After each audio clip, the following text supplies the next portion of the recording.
Le 3 décembre 2017, premier dimanche de l'Avent, nous allons accueillir une nouvelle traduction liturgique pour la célébration de la messe du Notre Père.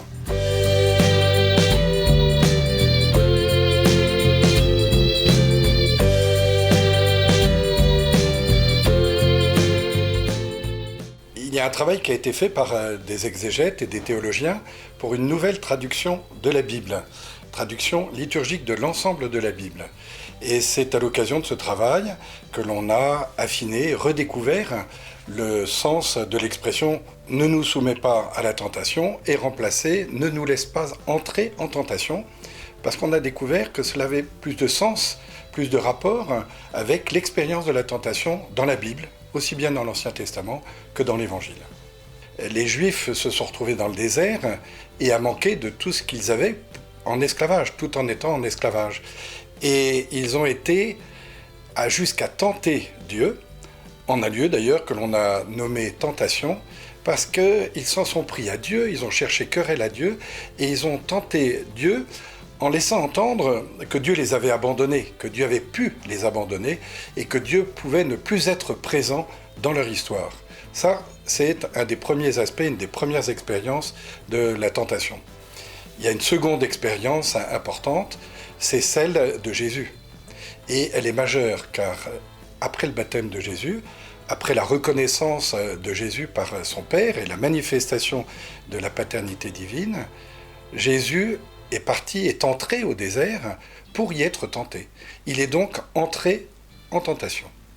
Avec la nouvelle traduction, on serait tenté de penser que c'est meilleur que l'expression que nous allons employer, ne nous laisse pas entrer en tentation, est meilleure que la précédente.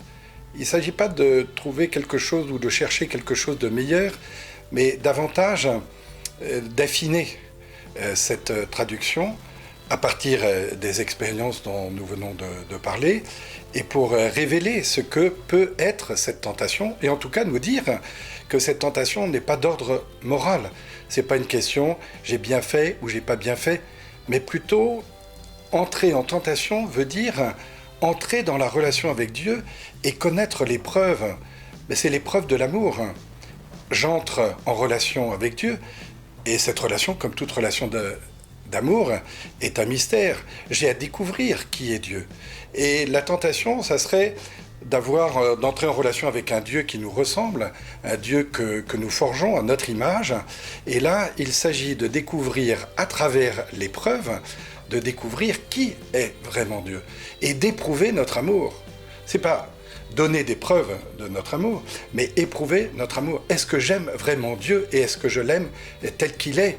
Et est-ce que j'ai conscience dans cet amour, dans cette relation d'amour, est-ce que j'ai conscience qu'il est présent avec moi pour faire face aux autres tentations, c'est-à-dire aux tentations d'un ordre moral, mais c'est plutôt entrer dans le mystère de l'amour de Dieu, entrer en tentation pour éprouver la qualité de notre amour pour Dieu et en même temps, puisqu'il s'agit d'amour, il s'agit de dialogue, éprouver en même temps que Dieu est bien présent et que Dieu nous aime. Prenons cette chance, accueillons comme une bonne nouvelle, vraiment une parole d'un Dieu qui nous apprend à prier. Un Dieu qui est le Dieu de Jésus-Christ, Jésus-Christ lui-même, qui par son Église nous apprend à prier parce que nous sommes les disciples de Jésus-Christ.